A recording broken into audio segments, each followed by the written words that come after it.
I am 94 years old. My hands shake and my eyes blur, but my mind is sharp.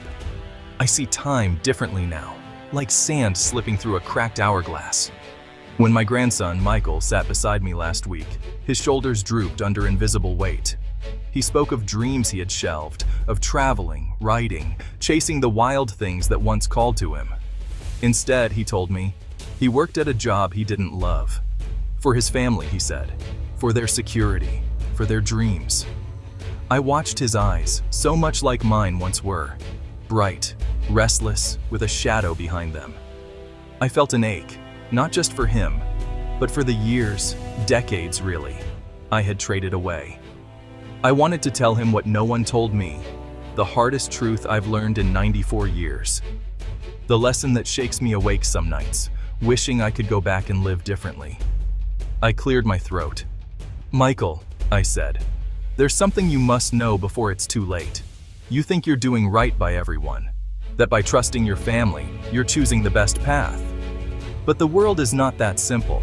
Most people, yes, even your family, cannot see your life as you do, and you cannot give away your dreams and expect to find peace.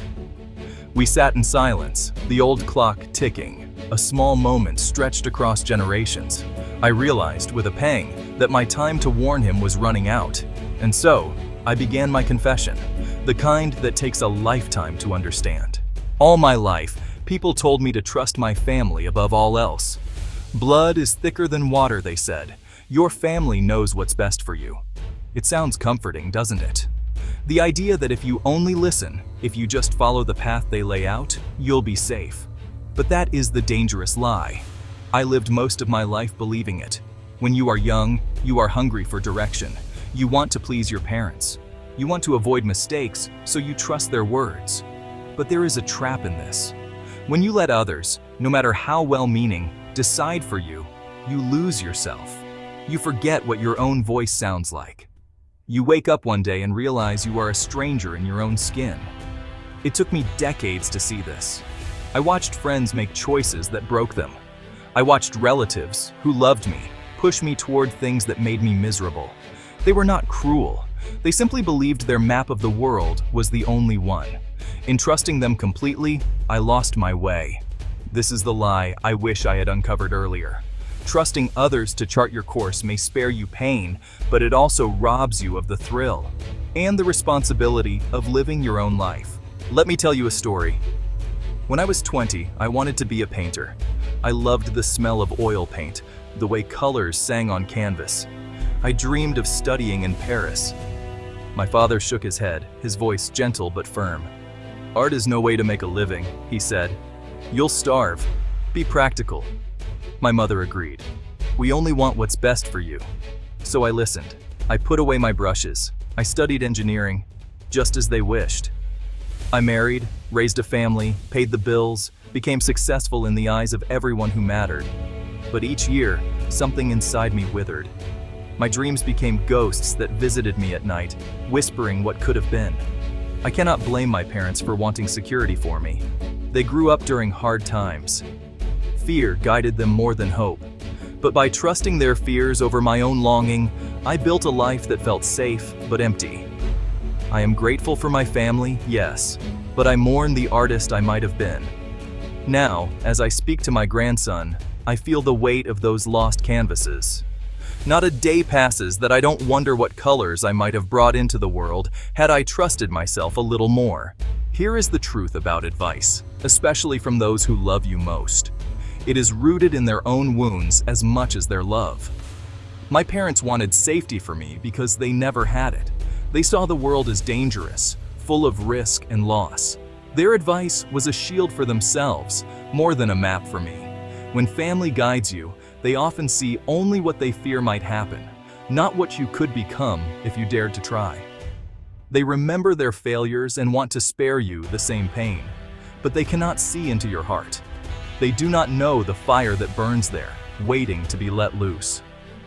I have watched this pattern repeat, generation after generation. My son, too, once warned his daughter against moving far from home.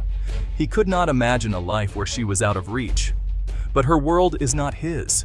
Her dreams are not his dreams. If we are not careful, our love becomes a cage. It is a hard thing to accept. Those closest to you may love you deeply, yet still misunderstand what you need to become whole. Their advice is not gospel. Only you can know what truly calls you. If only the danger stopped with family. I once had a friend, Mark, who was as close as a brother. We shared everything: secrets, dreams, fears. When I lost my job in my 40s, he offered to help me start a business. I trusted him completely. We pooled our savings and set to work. For a while, it seemed we would make it. But then, one day, I found out Mark had taken money from our shared account. He said he needed it for his family. He never told me. The friendship ended in bitterness and silence. I spent years blaming myself for being so naive. The pain was sharper than any loss before it. What I learned from that wound was simple. No one, not friend nor kin, is free from self-interest. Even the best people are flawed. Even the most loyal can fail you when fear or need overwhelms them. This is not a reason to live in anger, but it is a reason to remember. You must not give others the keys to your happiness. Trust is precious and should be given with eyes open. As I grew older, I found comfort in the wisdom of the Stoics. They taught that true peace comes from within, not from the approval or guidance of others. They called it the inner citadel, a fortress of the mind and spirit that cannot be breached by loss, betrayal, or disappointment. We spend so much time searching for security outside ourselves. We want others to tell us we are right.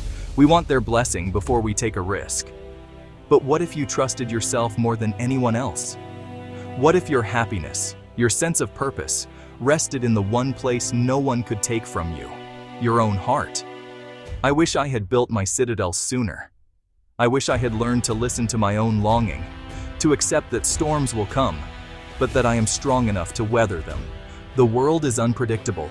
People will fail you, but the peace you build inside yourself is unshakable.